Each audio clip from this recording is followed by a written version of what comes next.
Assalomu alaykum. Ushbu videoda 42 arenadagi bir masalaga to'xtalamiz.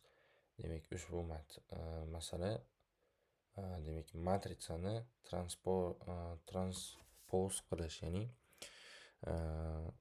o'lchamini o'zgartirish masalasi hisoblanadi. Ya'ni qator va ustun indekslarni o'rnini almashtiramiz.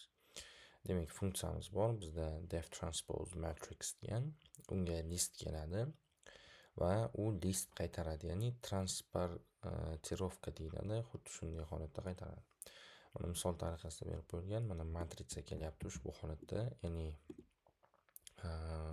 one dimension array bo'lyapti va uni ikki dimensionga o'tkazyapmiz, ya'ni ikki o'lchamli qilyapmiz.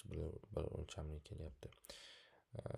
Xuddi shuni yana misollar bor. Xuddi shularga qarab turib qilamiz. Demak, birinchi qiladigan ishimiz bu, demak, bizning matritsamizni ichki demak uzunligini hisoblash. Odatda bu mana bu har bittasi uzunligi bir xil bo'ladi. Kvadrat matritsa emas bu, lekin har bitta nimasini uzunligi deyarli bir xil bo'ladi.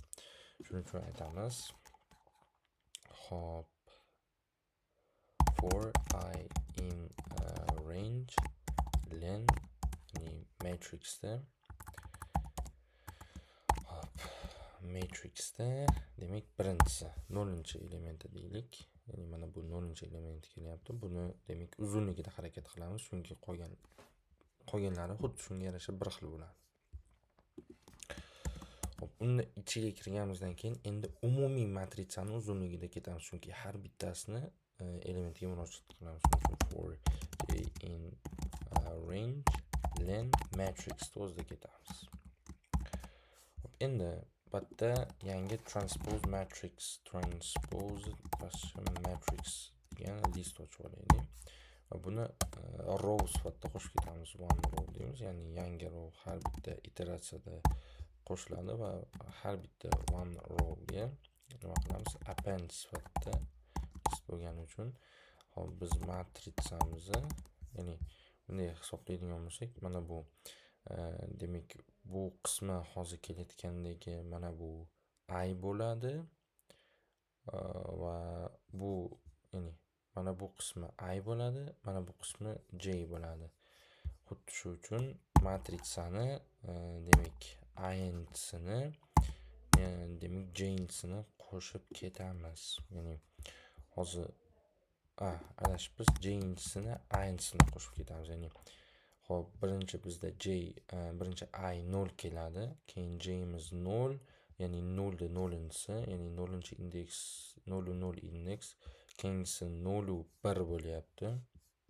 Mana adashibmiz shekilli hozir. Yo'q, adashmadik. Bu 1 kelganda 1da 0-si bo'ladi. Mana birinchi 1da 0-si, keyin 2ning 0-si bo'ladi. Xuddi shunday qo'shilib ketadi. Hop, va oxirida mana shu bitta rowda transposed matrixni o'ziga ham nima qilib ketamiz? Append sifatida qo'shib ketamiz, one row qilib. Hamda returnga biz nima qilamiz? Pustoy list emas, balki transposed matrixda return qilamiz. Faqat bitta tomoni bor. Bizda aytaylik, mana bunaqa one dimensional array kelib qoladigan bo'lsa nima qilamiz? Hop, buni demak kodimiz o'zini tekshiramiz. Len matrix 0 2 marta aylanadi deyapti. One row, ya'ni o'zi bitta qator bo'lyapti.